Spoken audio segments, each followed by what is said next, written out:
Sok depan Yamaha X-Redmu bermasalah dan bocor, lakukan cara ini. Simak tutorial cara ganti seal dan setel olinya. Dan ini sealnya udah diganti yang baru ya. Cara memasangnya seperti ini.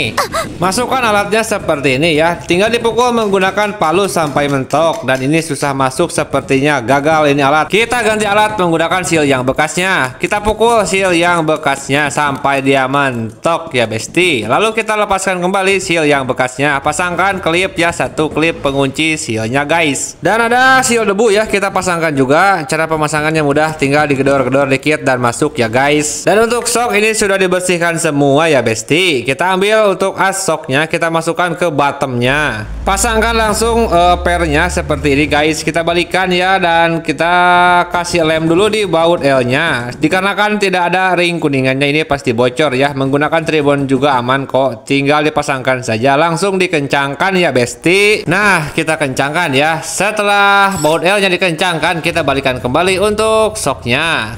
Dan cara menyetel olinya seperti ini, kita masukkan dulu setengahnya ya. Kita setting dulu untuk olinya. Astagfirullahaladzim, kebanyakan guys. Kita ulang kembali cara penyetingannya, dan olinya sudah disejajarkan kembali ya, kembali seperti baru. Dan barusan mah tadi gagal guys. Kita masukkan ya, jangan terlalu kebablasan seperti tadi. Kita setengahnya aja dulu ya. Kita masukkan ya guys. Nah, kita masukkan dikit lagi, kurang, takutnya ada bunyi benturan guys di dalam bottom shocknya. Nah, kita simpan kembali oli sisanya ya. Nanti bisa jadi patokan untuk yang buat sebelah kanan ya shocknya. Kita pasangkan pernya seperti ini guys. Lalu kita masukkan lagi penutup shocknya. Jangan dulu dipasangkan untuk klip penguncinya ya. Kita coba dulu kita hentak ke bawah ya, secara dihentak guys. Jadi, nah ini sedikit ada benturan ya, berarti olinya kurang guys. Kalau misalkan ada suara benturan di dalam shocknya, kita tambah lagi aja dikit ya, jangan terlalu banyak. Nanti kekerasan kalau terlalu banyak olinya guys. Kita pasangkan kembali penutupnya. Kita cek dan tes, alhamdulillah ini sudah aman, tidak ada suara benturan apapun di dalam bottom shocknya guys. Kita pasangkan saja untuk klipnya ya guys. Setelah klipnya terpasang, mari kita lepaskan lagi untuk trackernya. Nah, jadi sisa olinya kan ini disejajarkan saja. Untuk yang sebelah kanan ya, disamaratakan sisanya guys, jadi sama-sama rata ya.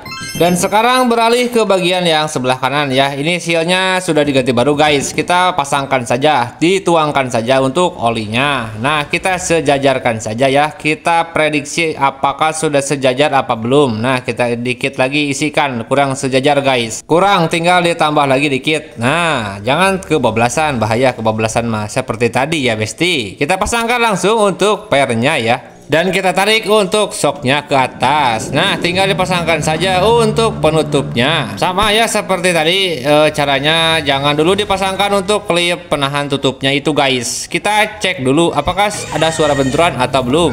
Kalau ini sih suara benturan tidak ada, tapi ada suara bocor di penutup shocknya guys. Bisa terdengar ya, ada suara ces seperti itu. Kita buka lagi ya. Untuk penutupnya kita modifikasi dulu guys. Kita bungkus ya untuk tutupnya menggunakan solasi yang seperti ini ya, solasi ban yang berwarna hitam. Dijamin lah insya Allah tidak akan bocor. Kita cek lagi, alhamdulillah suara cesnya sudah tidak ada ya bosku, aman jadinya guys. Tinggal dipasangkan saja untuk klip penguncinya. Oke geng, dan pergantian seal dan setting oli pun sudah selesai ya besti. Apabila video ini bermanfaat, silahkan di share ya ke teman-teman kalian. Dadah.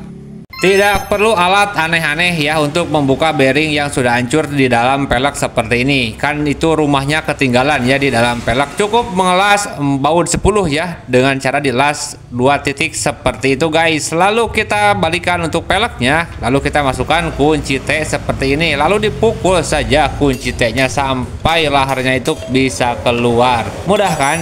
Tidak perlu alat yang mahal-mahal ya. Dengan cara ini juga cukup guys. Buat kamu yang ingin bisa memeriksa X-Red kendalanya berebet dan boros banget, simak video ini sampai selesai. Pertama-tama kita cek dulu tekanan full pumpnya. Dan bagus ya hasilnya ini guys. Angka tekanannya itu di atas 40 PSI ya besti. Mari kita coba ya ganti injektornya dulu. Biasanya di sini kalau bukan injektornya berarti kendalanya ada di TPS-nya yang error. Biasanya di injektor sih. Dan ternyata ini tidak memakai O-ring ya di injektornya guys. bagus banget. Kita ganti menggunakan injektor yang baru dari merek aftermarket ya guys. Kita pasangkan langsung ke motornya, dan motor ini tenaganya juga ngempos ya. Injektor pun sangat berpengaruh terhadap tenaga motor Mio J seperti ini ya. Ini sama seperti Mio J basic-basicnya guys. Mari kita pasangkan baut 10-nya dan kunci T10 ya. Kita kencangkan langsung, kita coba akan tes ya. Nanti sama ownernya akan dites sendiri guys. Untuk hasilnya kita masukkan selang injektor seperti ini ya mudah. Kita hidupkan untuk motornya, dan sepertinya ini tidak mau langsam guys untuk Yamaha X-Ride ini. Apakah ada kendala lain seperti di ISC dan full pumpnya? Biasanya full pump lemah gak langsam tuh guys. Gimana mau langsam ya? Baut setelan langsamnya juga ini tidak ada, gak tahu lepas, gak tahu gak dipasang guys. Kita ganti menggunakan setelan klep ya. Baut setelan klep juga sama kan, dratnya itu drat lemes ya, halus guys. Ada-ada aja ya. Baut setelan langsam pun hilang ini guys. Kita setting dulu ya. Kita hidupkan untuk motornya. Nah ini belum mau langsam guys. Kita setel dulu ya. Kita putarkan untuk baut setelan klepnya yang dipasang tadi ya guys, ke sebelah kanan. Kita putar sampai dia mau langsam ya motornya guys. Nah sepertinya ini sudah enak untuk langsamnya guys. Kita besarkan lagi sedikit, kurang besar ya, sedikit aja, jangan banyak-banyak untuk putaran setelan langsamnya guys. Sesudah ketemu setelan langsamnya, kita pasangkan ya untuk mur 8-nya supaya bisa mengunci diam, tidak kemana-mana, tidak kabur ya besti. Langsung saja kita kencangkan ya menggunakan kunci 8 biasa yang ring pas secukupnya saja guys. Beres. Kita kasih sama ownernya, biarkan dia mencoba hasilnya seperti apa. Apakah masih berebet atau tenaganya ngondoy? Kita saksikan hasilnya nanti ya besti. Benahan. Kenapa ini mas? Sensennya coplok? Aduh kacau.